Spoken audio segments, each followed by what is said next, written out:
Okay, we had a question with regard to Rahab being in the line of Christ. Is she in Joseph's line or Mary's line or both? And the answer is, and by the way, this is part 9 of our study in genealogies, and we're in 2 Chronicles chapter 21. The answer is this, that the man who married Rahab was in the third set of 10 names in the lineage of Jesus Christ.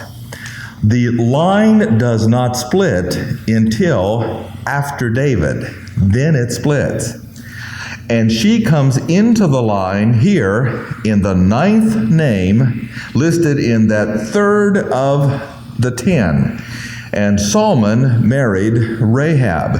And so therefore you have Solomon and Boaz, and coming over here I've added their names because these are all the names listed in the dispensation of law. So her genes, as it were, would be involved in giving birth to David. And so David gave birth to Solomon, and he would have the genetics of Rahab. And David also gave birth to Nathan. Now Nathan, of course, is in the line of Mary. He was the one who ultimately gave birth to Mary, his great-great-grandfather, and so forth. So Rahab's, technically, her genes are in both lines. But the important thing to remember there is that she is married to the man whose name means the covering, who conforms to the underlying image. And Jesus Christ, though God, came to earth, and his covering, his outer appearance, literally conformed to humanity. Only after that, including Sama the Jew and Rahab the redeemed Gentile, as bad as she was still redeemed, came Boaz the kinsman redeemer. And once Jesus Christ conformed, he then was in position to be our Boaz, our kinsman redeemer. And we'll study the book of Ruth someday and see a very beautiful picture of redemption. Because Boaz, too, was a man who married a Gentile. Ruth was a Moabitess. And the people from Moab were under the curse. Where did Moab come from? He was the son of Lot after he had incest with his daughter. So she was of a cursed line as well. I mean, Lot lost his wife. She turned into a pillar of salt. And then the little boy in Sunday school said, "Teacher, that's nothing." My mom in the grocery store parking lot turned into a telephone pole. And but be that as it may, out of that, Lot's 2 daughters got him drunk, and they had incest, sex, and that from that came the Moabites. So you have 2 types of Gentiles, technically, that are absolutely cursed. The people of Canaan were cursed, going in to kill them all. But Rahab was saved, which means that God can change a life. His redemption can absolutely transform anyone, despite the curse, if they'll but believe him. And of course, Ruth, too, was one, as a Moabitess, who was saved by her kinsman redeemer. Beautiful picture of us. We're totally lost and helpless in Adam. But because Christ came and took the garment, Sama, and conformed to our status without sin, he then could be our kinsman redeemer.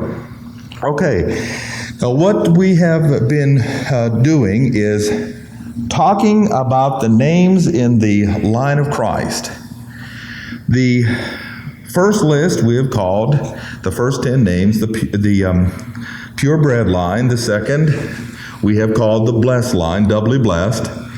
But those are just simply to help you see the dispensational aspects. They take us through the first 2 dispensations.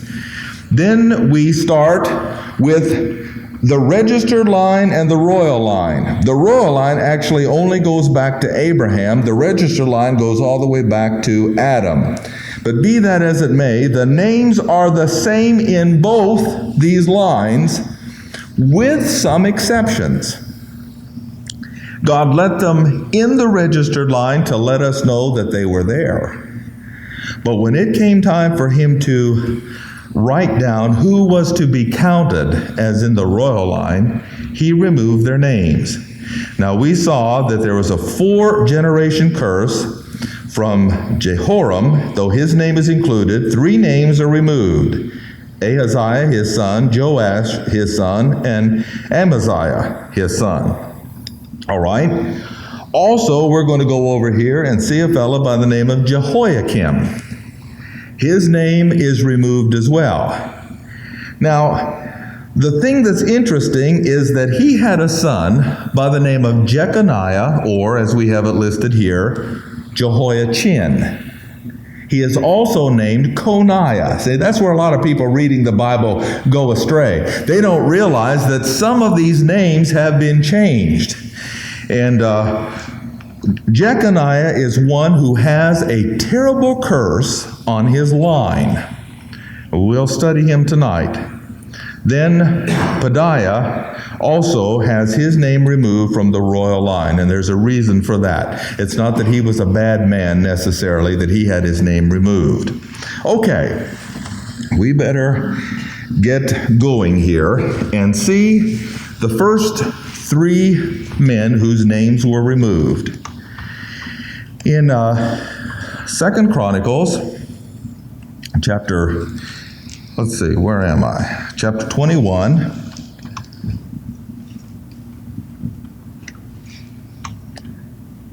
It says in verse number 16, "Moreover, the Lord stirred up against Jehoram." Now that was the first man in the list. His name is retained, but he starts a 4-generation curse. And you remember this morning we read those unappetizing things that happened to him. But the Lord stirred up against Jehoram the Philistines, the Arabians, and the Ethiopians. They came to Judah, carried away his substance, and was found in the king's house, and his sons also and wives, so that there was never a son left him, save Jehoahaz, the youngest of his sons. Now you say, "Pastor, you have Ahaziah." Yes, that's right. Because this fella, they simply took the first part, the prefix of his name, off and added a suffix and called him Ahaziah. Verse 1 of chapter 22. Okay? It says here, the inhabitants of Jerusalem made Ahaziah his, reference back to Jehoram, his youngest son, king in his stead. So, Ahaziah is the one who was saved from the enemies of this man Jehoram, brought on by God himself and Jehoram's sin, and this fellow was saved. And I know I have the listings here in 2 Kings, but let's just stay here in 2 Chronicles and read about this fella, Ahaziah. Why was he so bad? So Ahaziah, last part of verse number 1, the son of Jehoram, reigned. Now, verse number 3, he also walked in the ways of the house of Ahab. Now, you will remember that Ahab was the king of Israel, the 10 northern tribes. He married Jezebel, and Jezebel brought Baal worship into the northern 10 tribes of Israel. We've talked about Baal before. She was a very, very wicked woman and conniving and scheming, and she caused Ahab and Israel many problems. But here's this guy, Ahaziah, reigning in Jerusalem or Judah, and now he's bringing Baal worship down into the 2 southern tribes. So, he walked in the ways of Ahab, for his mother was his counselor to do wickedly.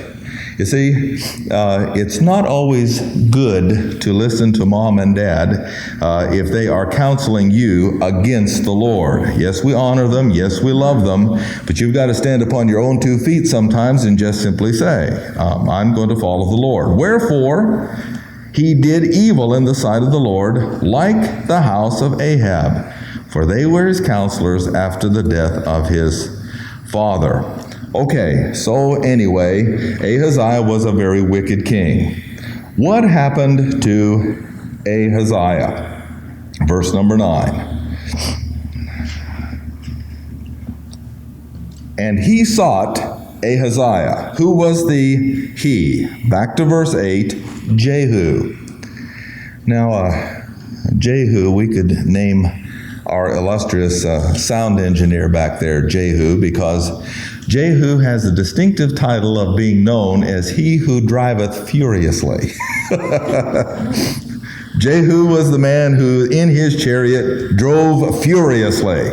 He was fast and furious, and so he was the one executing judgment upon the house of Ahab and also the princes of Judah. So therefore he was out after Ahaziah. He sought him, verse 9, he caught him and brought him to Jehu, and they had slain him, and they buried him.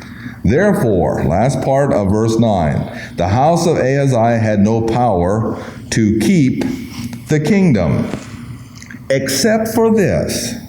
Now let's drop down to verse number 10 and get the next man in our line.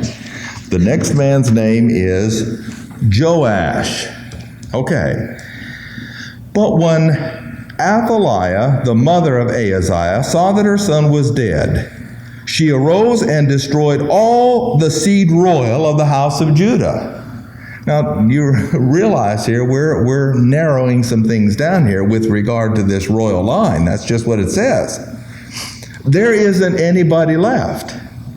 But God, even in the midst of dire circumstances, and even with wicked people, he causes the wrath of man to praise him. He changes things around.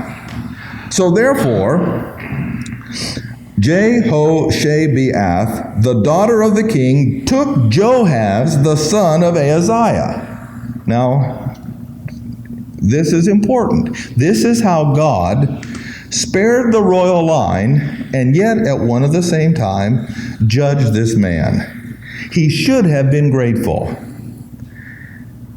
and stole him from among the king's sons that were slain, and put him and his nurse in a bedchamber. So Jehoshabeath, the daughter of King Jehoram, the wife of Jehoiada the priest, for she was his sister as well, a sister of Ahaziah, hid him from Athaliah, so that she slew him not. Okay, now what did this fella do that was so wrong? Let's turn to chapter number 11 in 2 Kings.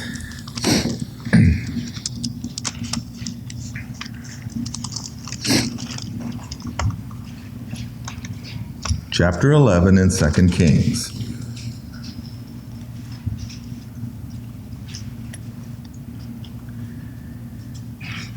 Now, this simply tells us the very same thing, verses 1 through 3. And he, that is, this man Joash, verse 3, was hid of her in the house of the Lord 6 years, and Athaliah did reign over the land.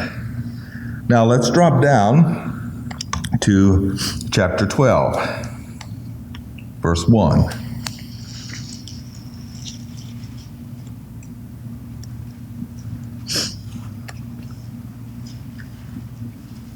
In the 7th year of Jehu, Jehoash began to reign. Now this is, again, this man, Joash. I want you to see that God actually says here, it's recorded, that he did that which is right in the sight of the Lord all the days wherein Jehoiada was priest. But we begin to see that this guy gets a little bit corrupted. The high places. Now we're studying the Masonic Lodge on Wednesday night, and the first lodge that people go through is called the Blue Lodge. Do you know why it's called the Blue Lodge? Because they worshiped, it comes right from the high places. They worshiped under the blue sky. so that they could see the people round about and keep their secrets to themselves and protect all of the carryings on of their meetings. The high places here are the same as the Blue Lodge right downtown. The reason that it's the Blue Lodge is because it comes right from the mystical religions of Egypt, Babylon, and so forth, and the Canaanites did the very same thing. The high places that were on the hills under the blue sky were not taken away. The people still sacrificed and burnt incense in the high places. Now, that's going to get him in trouble because he's going to make a terrible mistake. Verse 16. Joash, therefore, saw the trespass money and the sin money was not brought to the house of the Lord. It was the priests. And it says in verse number 18, and Joash, king of Judah, took all the hallowed things that Jehoshaphat and Jehoram and Ahaziah, his fathers, kings of Judah, had dedicated, and his own hallowed things, and all the gold that was found in the treasures of the house of the Lord and in the king's house, and sent it to Hazael, king of Syria, and he went away from Jerusalem.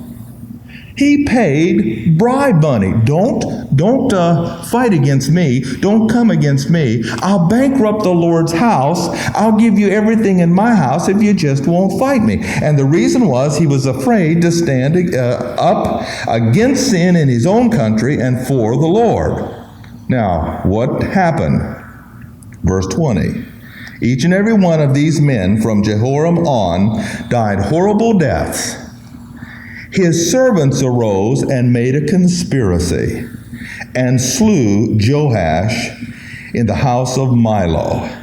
All right? Last part of verse number 21. And Amaziah his son reigned in his stead. Now let's go back to 2 Chronicles chapter 25 and learn about the last man here.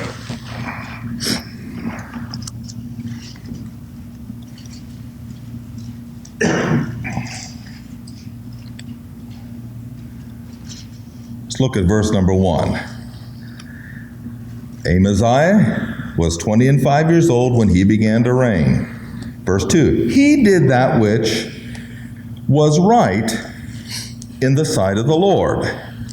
But now he too got in trouble. Let's go to verse number 14. And this is why God had their names removed.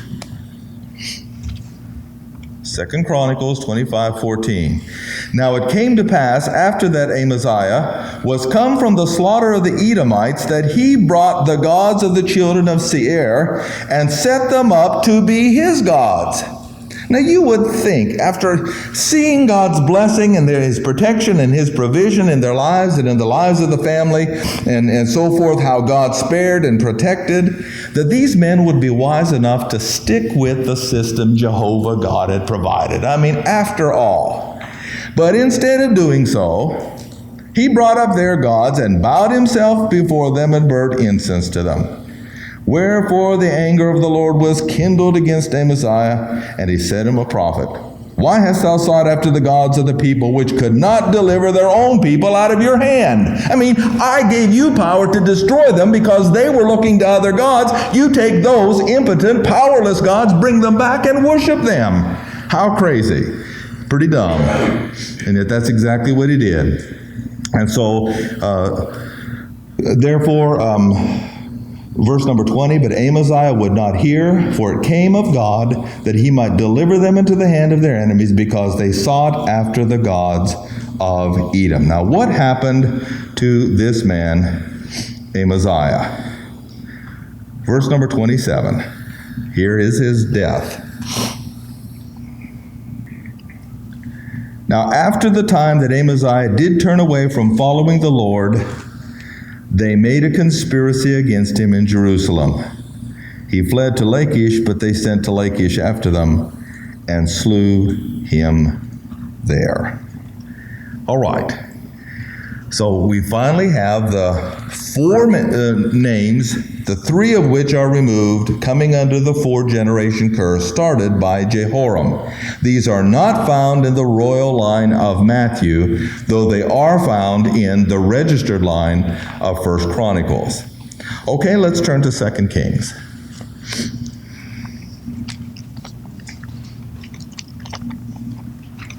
Second Kings chapter 23.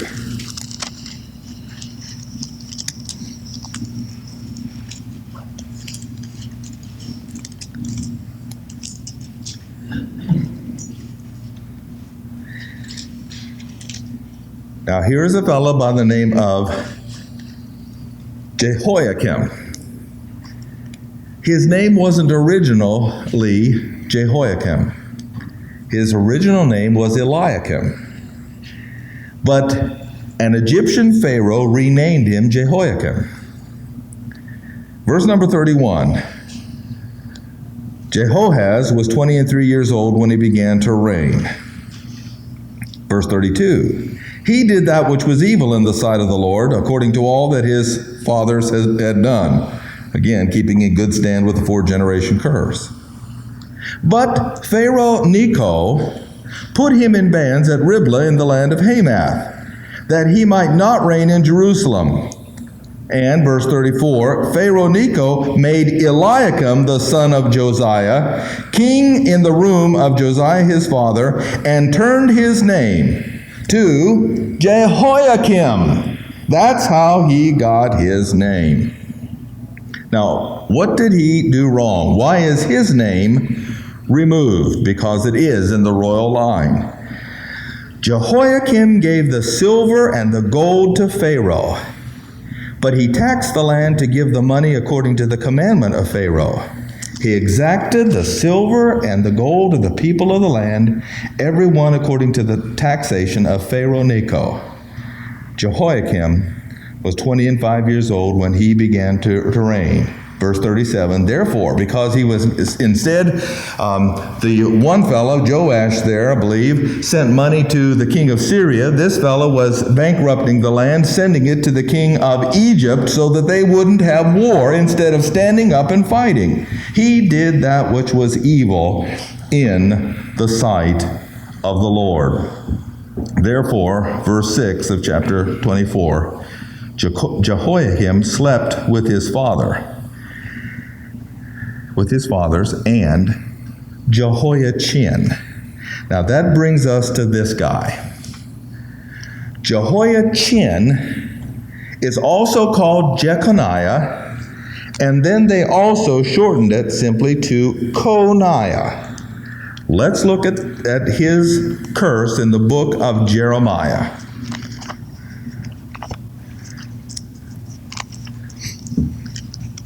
Jeremiah chapter 22.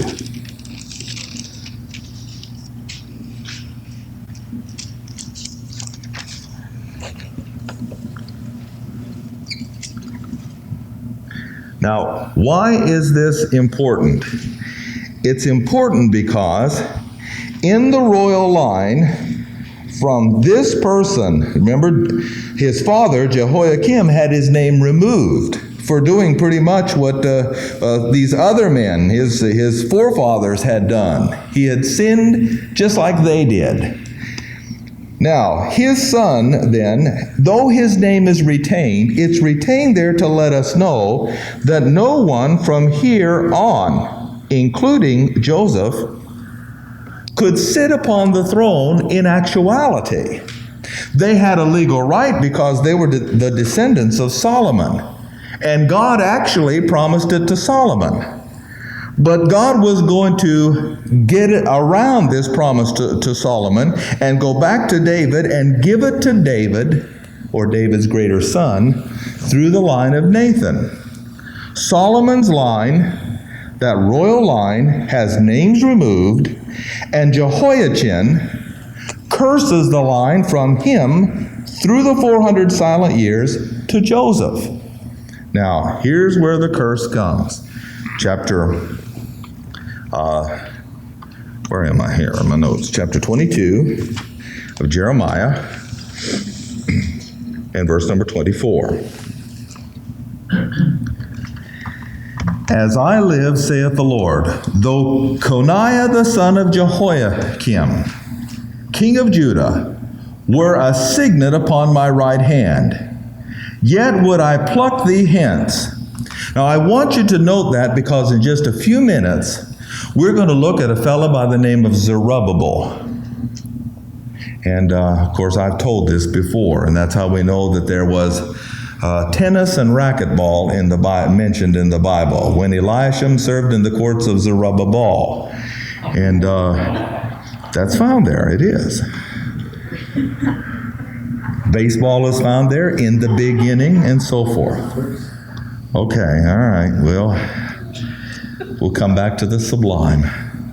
As I live, saith the Lord, Coniah the son of Jehoiakim, king of Judah, if he were a signet, I would pluck thee hence. Now Zerubbabel is going to be said to be the signet. It's going to come back to him. I will give thee into the hand of them that seek thy life, to the hand of them whose face you fear, even to the hand of Nebuchadnezzar, king of Babylon. I will cast thee, verse 26, and thy mother that bare thee into another country, where you were not born, and there ye shall die. But to the land wherein they desire to return, you shall not return thither. Is this man Coniah a despised, broken idol? Is he a vessel wherein is no pleasure? And of course the answer is yes. Wherefore they are cast out, and his seed are cast out into the land which they knew not. Earth, earth, earth, hear the word of the Lord. Now here's the curse. Write this man childless. Now it wasn't that he was not to have any descendants, but not any descendants to the throne. A man that shall not prosper in his days, for a man, no man of his seed shall prosper, sitting upon the throne of David and ruling any more in Judah. Not going to prosper. Technically, it was to go to the royal line. But the Coniah curse cursed the rest of the men in that lineage down to Joseph. Technically, they could claim it. But because of this curse, they could not sit upon the throne of Judah. Now, let's go to the book of Haggai. The book of Haggai, chapter 2. Now, here you're going to have to stay with me.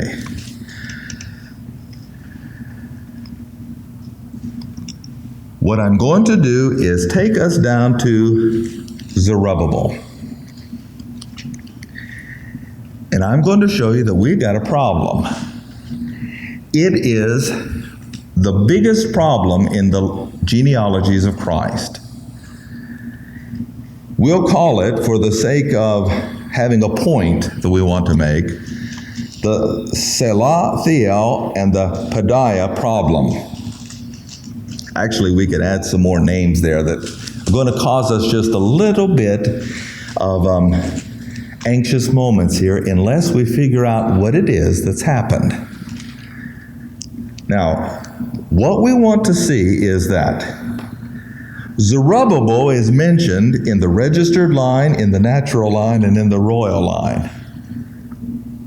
The problem is, if he's in the royal line, what is he?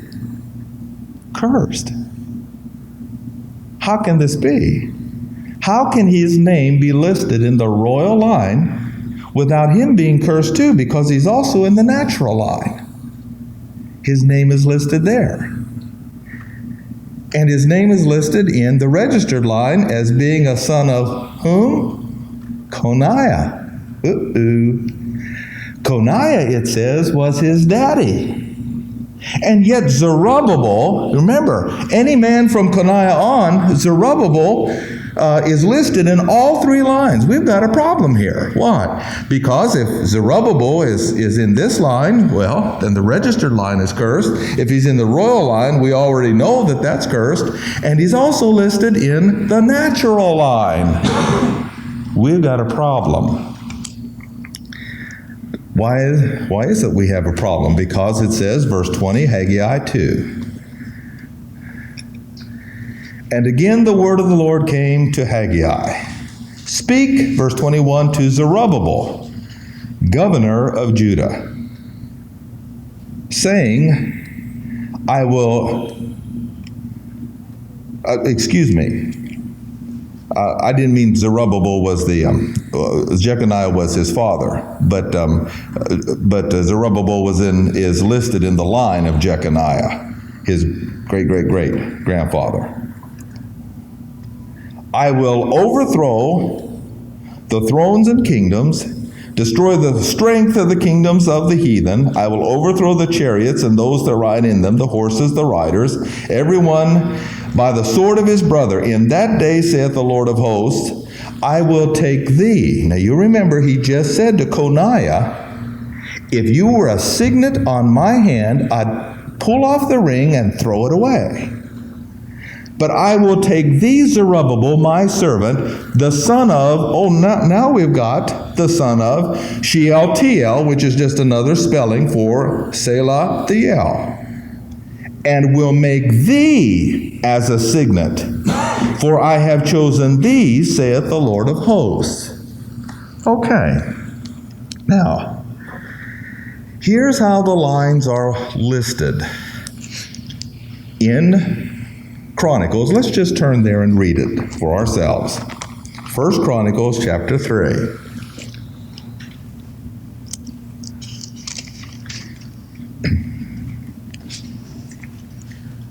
First Chronicles chapter 3, starting with verse 16.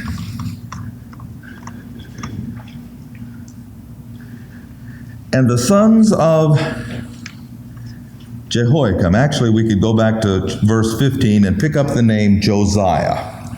And the sons of Josiah, the second, verse 15, Jehoiakim. The sons of Jehoiakim, verse 16, Jeconiah was his son. All right. And the sons of Jehoiakim, verse 17, is Shealtiel. But note in verse 18, also and Pedaiah. Now, verse 19, and the sons of Pedaiah were Zerubbabel. Man, we have got a problem here. And now it says, and I'll need to fill this in, the sons is verse 19 of Zerubbabel, Meshullam. Let's just do that. Let's fill in Meshullam's name.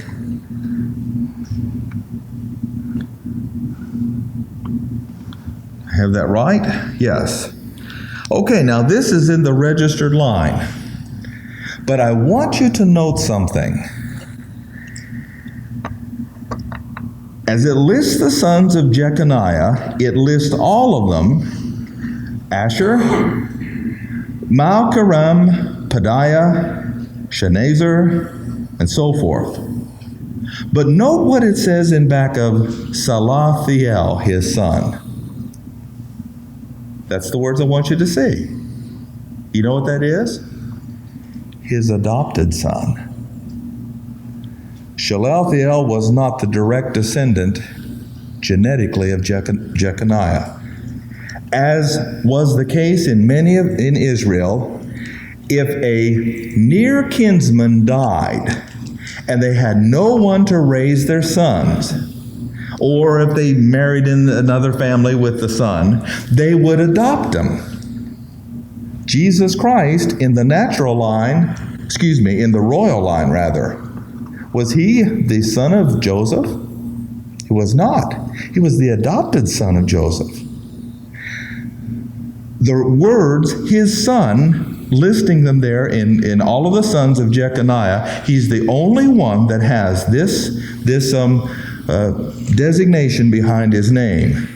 Shealtiel was not the son of Jeconiah except by adoption, not genetically. Now we have another little problem here. It says that Pedaiah, verse number 19, the sons of Pedaiah were Zerubbabel. Well, why is that a problem?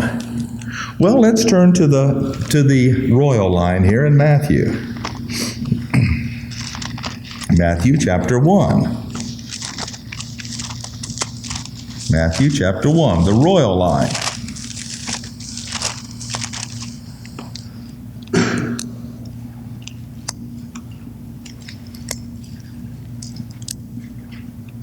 We'll go back up to verse number 11. And you'll see that the Word of God says, and Josiah, here's his name there, Josiah, his name's in the registered line, begat Jeconias. Now, it skips over the name of Jehoiakim there. Why? Because Jehoiakim was evil, and God took his name out of the royal line. He's in there, technically, but God removed his name. Doctrine, appellation, obliteration, name blotting out. And Josiah was actually the grandfather of Jeconiah, whose name is retained in the line to let us know that from here on out, these men are cursed. The Coniah curse disqualifies everybody on down there. But now note this. We've got a little problem here. Why? Because in verse 12 it says, Jeconiah begat Shalathiel, and Shalathiel begat Zerubbabel, whose name is missing, Pedaiah. It said in the registered line that the brother of Shalathiel, Pedaiah, begat Zerubbabel. And we're beginning to find a little difficult. It's not all that difficult. We have a solution. I just wanted you to put your thinking caps on. I know sometimes it's difficult to do. You'd just rather me tell sweet little stories about Jesus, and you can go home and cry yourself to sleep because Jesus loves you so much, and he's going to take care of you, and he gave you this book, but you don't have to understand it. I know. I'm just being facetious and joking. Pedaiah is removed. Okay, Zerubbabel, verse number 13, here. Says he's the son of Salathiel. But in the royal line it says, Zerubbabel begat Abiud. Now, Meshullam is listed as the firstborn son of Zerubbabel in the registered line. But he had other sons in what period of time?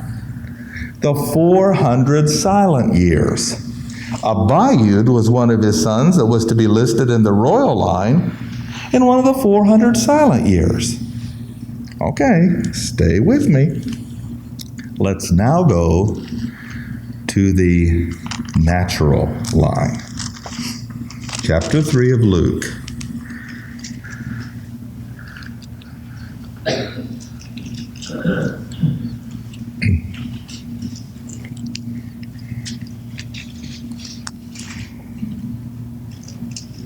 We will give you the explanation. Verse number 28. And remember that Luke in the natural line ascends back to Adam. So you read it backwards. Matthew in the royal line descends from Adam to Christ. So we'll read it backwards. Middle part of verse number 28.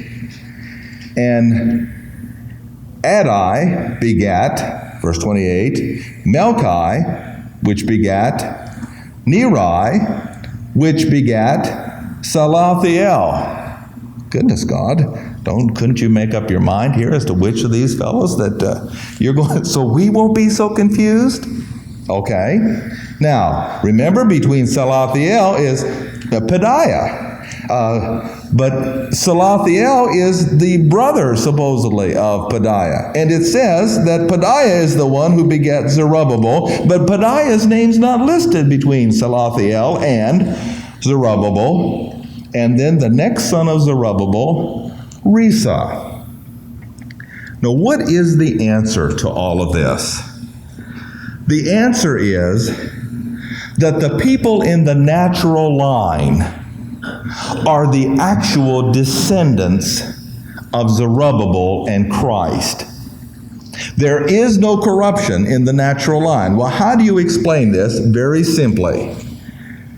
Neri, remember, in the natural line, you have the actual people there because we're talking about the humanness of Christ back to Adam. The book of Luke tells us that he was a man. So his genetics back to Adam had to be exact. That's why there are more names in Luke than in any other. And even there is one name added in the blessed line,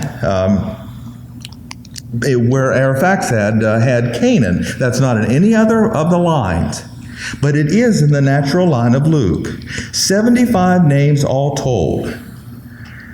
So, who was the real father of Shelathiel? This guy, Neri. What happened to Neri? Well, most probably we don't know because the Bible doesn't tell us. With this exception, he probably died. Why? Because Shelathiel is then brought over into the line of Coniah, but it says his adopted son. Oh, so even though he's living in the house, he's still not a member of the family technically or genetically. Okay, well, you say, Pastor, that doesn't matter anyway because Pedaiah is the one who gave birth to Zerubbabel. No, Shelathiel is. Remember that the natural line is the one with the actual descendants. What happened then to Shelathiel? Well, Shelathiel was adopted here, and history tells us that Shelathiel died. Who was the brother, technically, of Shelathiel? Pedaiah. He had been adopted into the family of Coniah. If the brother dies, what does the other brother do to his kids? Adopts them into the family. That's why in the registered line, there is this technicality here. So, Jeconiah saw that Neri died. Because of Deuteronomy chapter 25, it says that your brother is to take care of your other brother's family and raise up seed to him if he doesn't have it, or take care of the existing seed if he has a wife and kids. He was the kinsman redeemer in this case, and he brought Shelathiel into his home and family, though he wasn't a member technically. And you remember that all the Jews are related. You have a near kinsman and a far kinsman. All the Jews are related in one form or another. But what happened? Shelathiel died, having given birth to Zerubbabel. Therefore, Pedaiah raised Zerubbabel as his own. Now, over here in this line, therefore, you have the legal explanation of why they're in the royal line, though these men have their names left out. Again, why exactly Pedaiah's is not in there is unclear, except he was the second in the adoptive line. His name is not there. All right? Therefore, if we come to the natural line, we conclude that Shelathiel was not the son of Coniah, therefore he was not genetically cursed. He was the son, actually, of Neri. Neri died, he became the adopted son of Coniah, so that he could be part of the registered line, the royal line, and the natural line. But Shelathiel, or that is as far as Zerubbabel is concerned, was the literal, actual father of Zerubbabel, as it is listed in the one line with whom there are no names removed, and in the one line where it has to be the actual descendants of Christ, humanly speaking. You can have changes in the registered line, you can have names removed in the royal line, but you have to have the actual genealogical descendants of Christ in the only line in the Bible that takes him, humanly speaking, from his own birth through Mary back to Adam.